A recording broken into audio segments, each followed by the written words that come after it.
A Trajetória já está no ar. Nós seguimos com a série que traz os educadores que fazem a diferença na realidade em que vivem.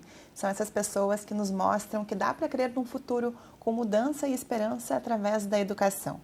A nossa convidada hoje é a professora Cristiane Cabral, que ensina robótica na Escola Municipal Heitor Villa-Lobos, que inclusive foi premiada, né, professora? Seja muito bem-vinda, um prazer te ter aqui hoje, tudo bem? Tudo bem, obrigada pelo convite, é um prazer estar aqui.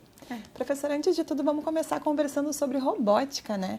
Como que a senhora leciona isso? O que é a robótica ensinada nas escolas, no caso da Heitor Villa-Lobos? Isso, bom, a robótica na Heitor Villa-Lobos, ela já acontece, agora nós vamos para o 17º ano, 17 anos já, né, dessa atividade. A Heitor Villa-Lobos é uma escola de ensino fundamental, então a gente tem alunos ali até o 9º ano, né? E o nosso trabalho é introduzir essas crianças ao mundo da tecnologia, né? E dar algumas pinceladas do que seria isso para que, caso desperte o interesse, continuar, né, em nível de ensino médio, técnico, graduação e, quem sabe, pós-graduação. E então, na nossa escola, a gente tem muito desse trabalho com o lúdico, porque são crianças, temos jovens também, mas basicamente crianças, né? Então, o trabalho da educação, e eu entendo isso desde o início dos meus estudos, né? Com crianças e jovens, ele tem que ter muito do lúdico, né? Então, a gente tem a introdução desses conceitos tecnológicos em oficinas, através de oficinas, né? Que os alunos participam no contraturno escolar, eles são convidados a participar, né? Não é obrigatório. E essas horas a mais na escola complementam, né, a atividade deles, o que é bastante interessante, principalmente se tratando de uma escola de periferia em que os pais trabalham. Para eles é muito importante, né, que os filhos fiquem na escola, que é um ambiente seguro, um ambiente protegido, que eles sabem que estão bem e fazendo algo interessante, né? E então os alunos participam dessas oficinas e os alunos que se destacam são convidados a participar da equipe. Agora, atualmente, a gente tem mais de uma equipe, porque até 2 anos atrás eu trabalhava com equipes a partir do 5º ano. Com o destaque do último trabalho, que inclusive foi premiado nos Estados Unidos, a gente começou a trabalhar a partir do 1º. Né? Então, as equipes, então, que são esses alunos que saem das oficinas, né, que se destacam, enfim, representam a escola em eventos científicos, competitivos, em nível local, aqui regional, estadual, brasileiro e quando classifica no exterior também. São os lobóticos, né, professora? Lobóticos, isso. E é muito bacana isso, porque é uma iniciativa que mostra que através da educação, através dos seus ensinamentos em sala de aula, os alunos que estão ali num contexto de periferia, daqui a pouco de marginalização, num contexto de dificuldades, conseguem se destacar e de repente viver oportunidades de viajar para fora. Eu lembro das meninas que estavam aqui, a felicidade delas quando nos contaram que iam para os Estados Unidos, né, professora? Então, olha as oportunidades que se vêm através da educação. Exatamente, né? Eu costumo dizer assim que a oportunidade, quando vem para esses alunos de periferia, eles agarram com unhas e dentes, né? Quando nós estamos, inclusive, num evento em que o robô precisa fazer algum movimento ou alguma ação que não está funcionando, às vezes eles não querem nem sair para lanchar ou para comer enquanto o robô não fizer.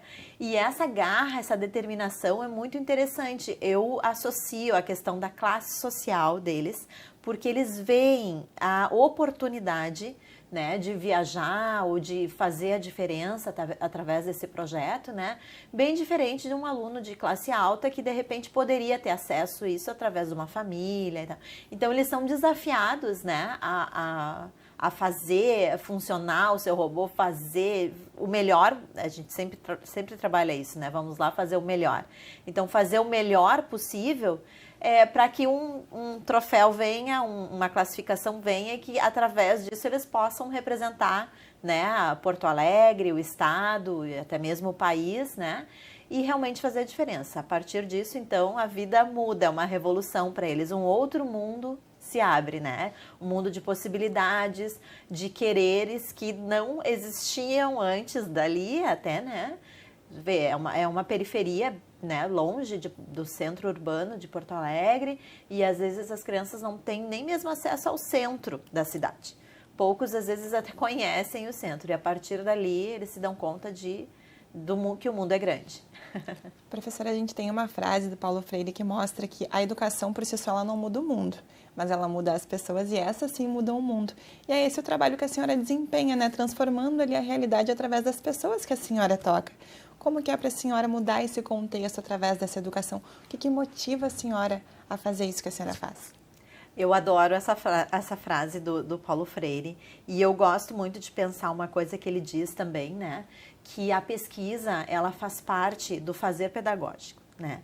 Então, foi através disso... Eu me lembro quando eu me formei na graduação, eu pensava em fazer a diferença, né?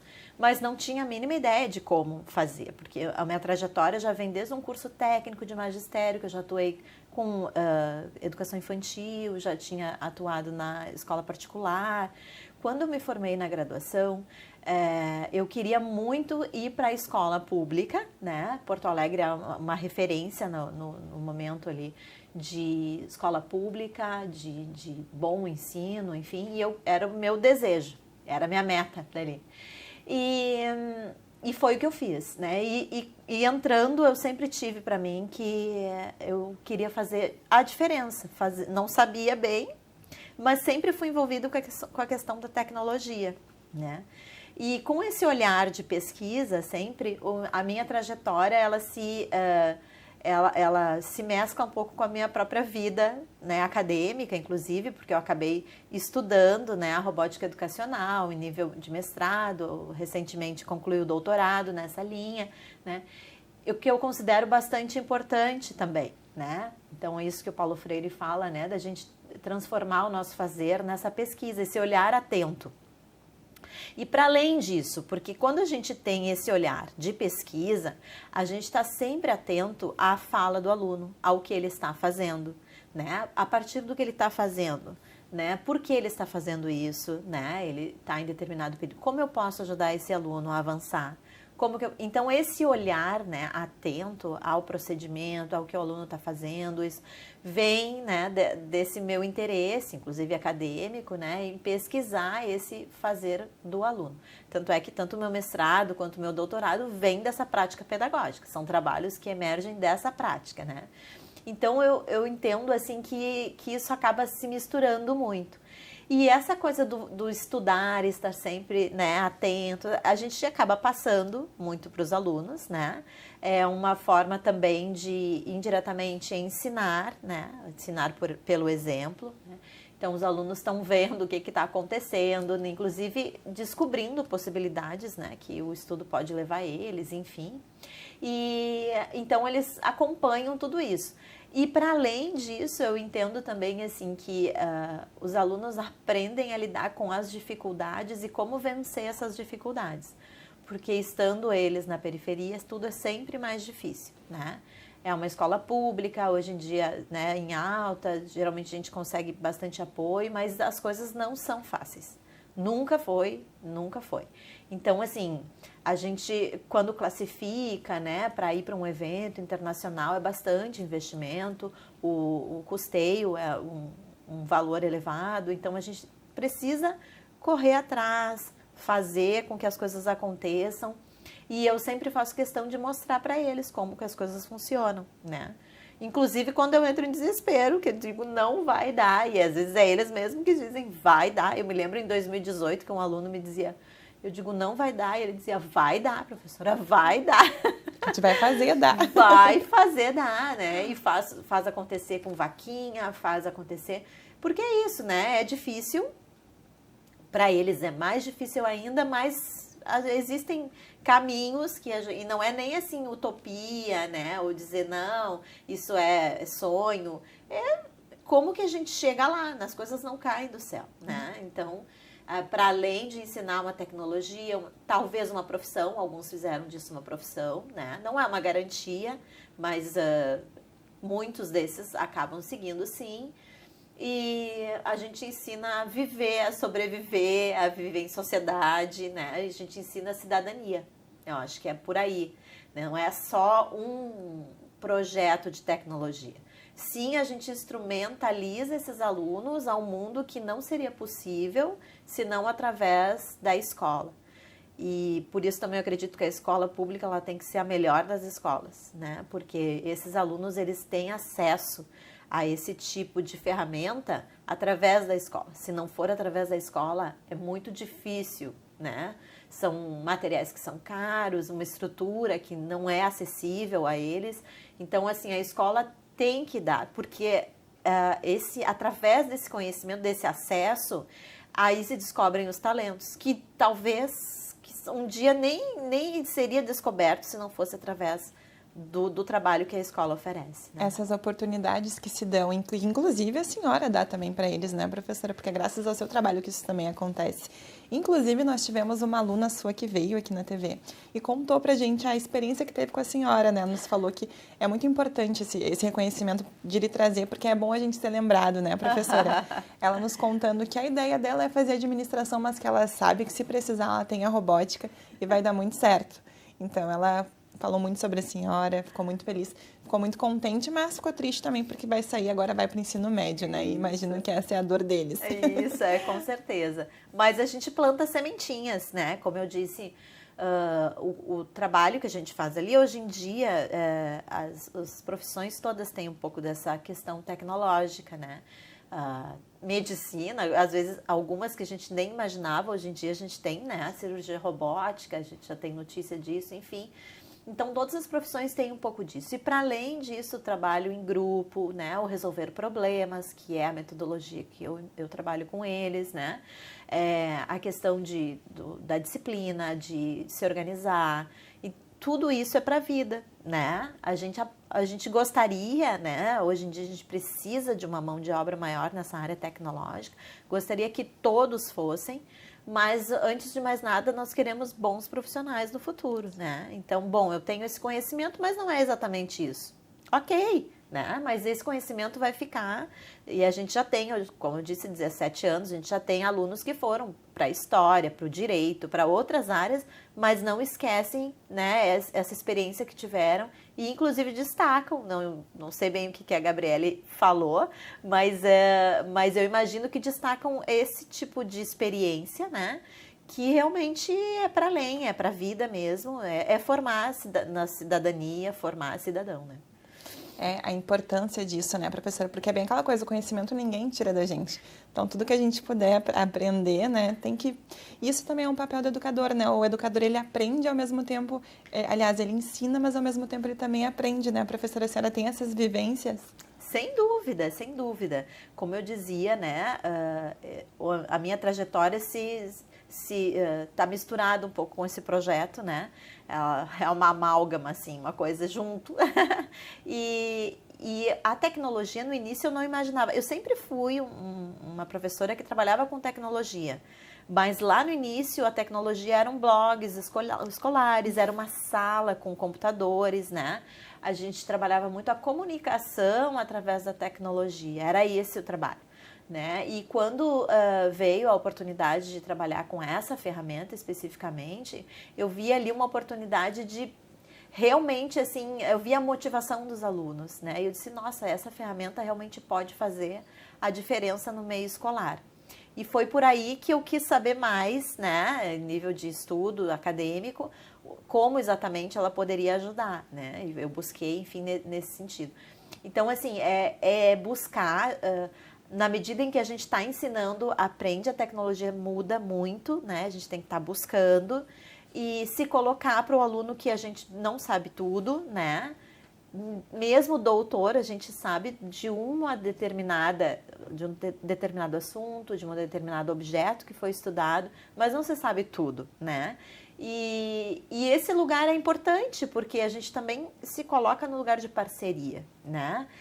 O lugar do professor num pedestal em que professa, esse já foi há muito tempo. E o professor que quiser se manter nesse local, tá fadado a dar errado. Porque as coisas que se repetem hoje em dia, a tecnologia faz muito bem. A gente grava e fica repetindo lá muitas vezes. Agora, o professor, isso tem muito de Paulo Freire também. O professor que vai lá e trabalha no seu aluno essa potência, fazer a diferença, a reflexão, né? de como que eu modifico o meio em que eu vivo, como que eu posso, e isso tem muito do meu trabalho também com as crianças, né? Olhar para onde eles vivem e como eu vejo problemas, que tem muitos, e como que a gente pode ver soluções, né? E eu descobri recentemente, inclusive, que isso é o viés do empreendedorismo. Para mim, eu trabalhava método científico. E aí, recentemente, com o Expo Favela, nós acabamos participando, enfim, e eu vi que isso tem muito a ver com o empreendedorismo. Então, olhar para o meio em que vive, detectar um problema e apontar uma solução, né? Talvez não seja a mais viável, mais bom com isso. O que a gente está fazendo com as crianças? Refletindo, que é tudo o que se quer. Como se aprende e como se transforma pessoas com um pensamento potente é refletindo. Não é um professor que professa, fica repetindo e acha que se o aluno copiar, vai transferir aquele conhecimento por osmose. Não, não vai. Né? Então, o aluno precisa refletir, ele precisa construir para si esse conhecimento, né? Ele precisa, a partir do que o professor está dizendo, a partir do que ele está fazendo, né? Reconstruir mentalmente na sua estrutura mental. Eu brinco com os meus alunos assim, né? Quando a gente quer ficar forte, né, malhado, o que a gente faz? Malha na academia. Se a gente quer ficar inteligente, reflexivo, o que a gente faz? Pensa. Vamos lá. E são esses professores, de fato, que marcam a nossa trajetória, né, professora?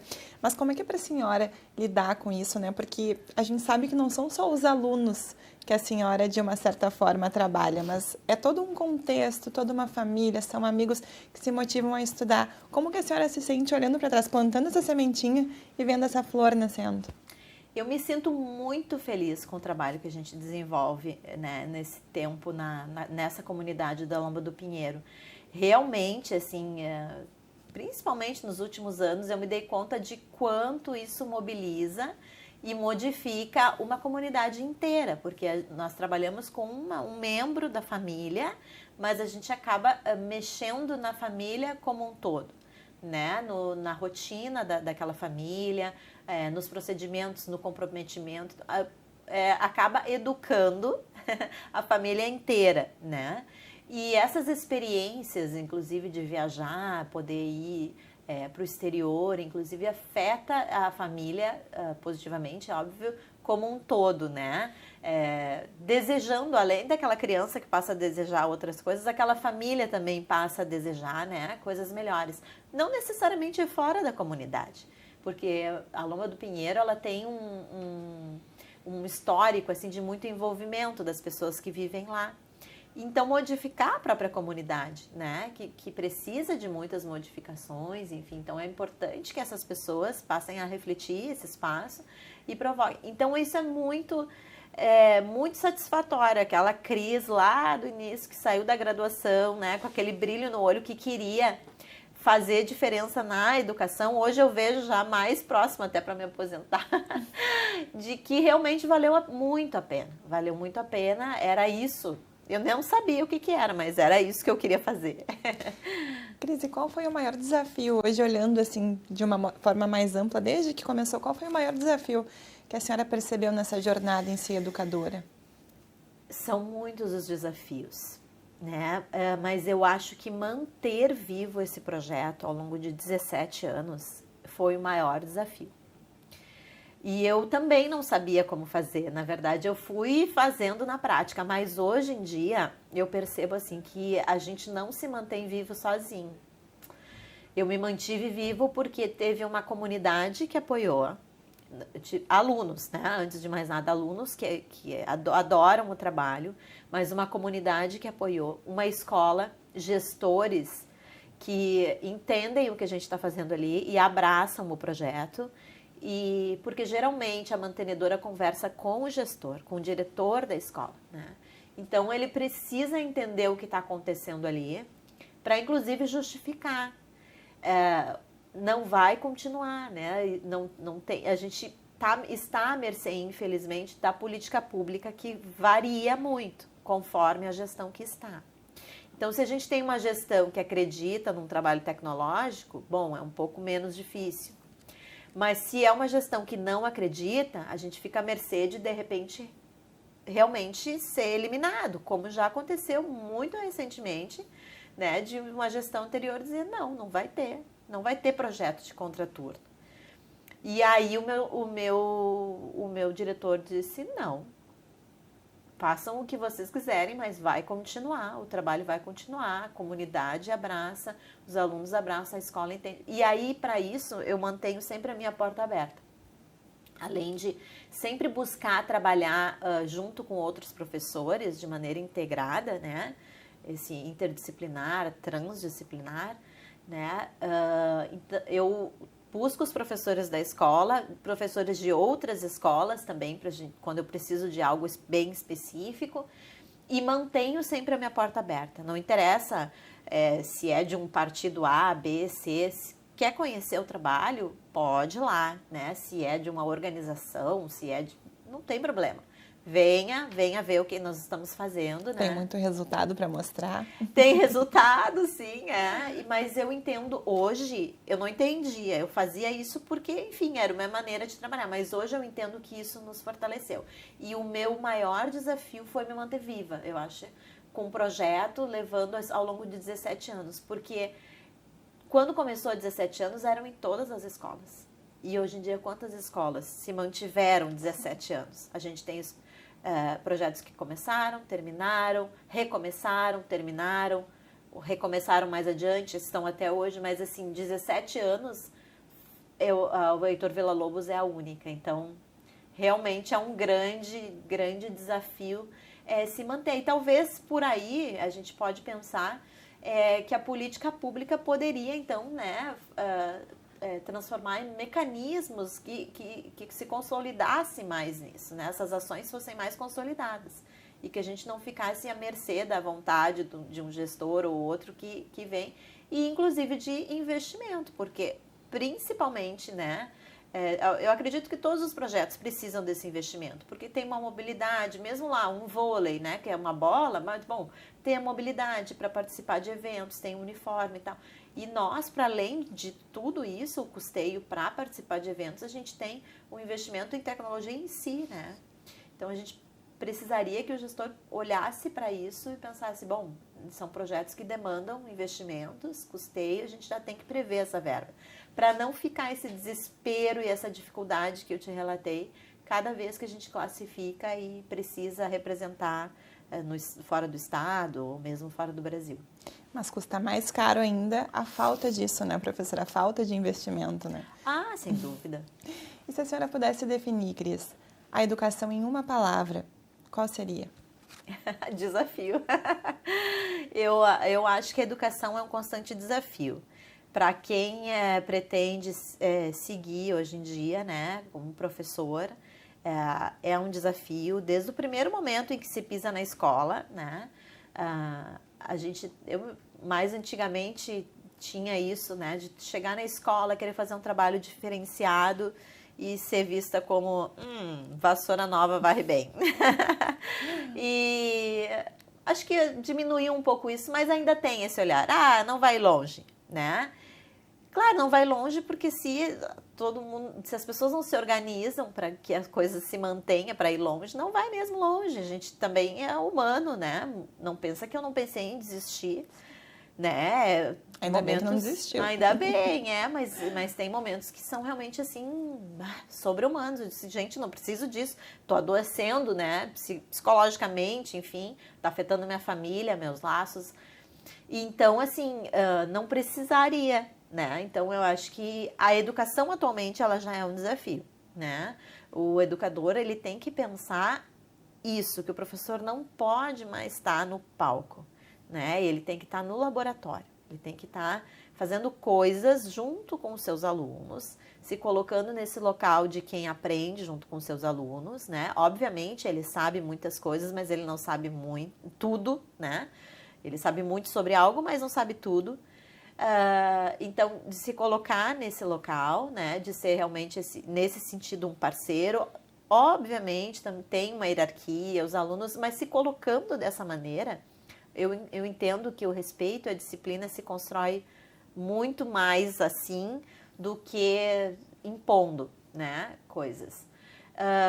Então, esse desafio, né? De se manter atualizado, de se manter vivo na dificuldade, né? Eu quero acreditar que a educação seja prioridade, né, daqui para frente, porque às vezes a gente vê muito em campanha política, mas na hora do investimento de fato, né, 17 anos eu vi muita coisa.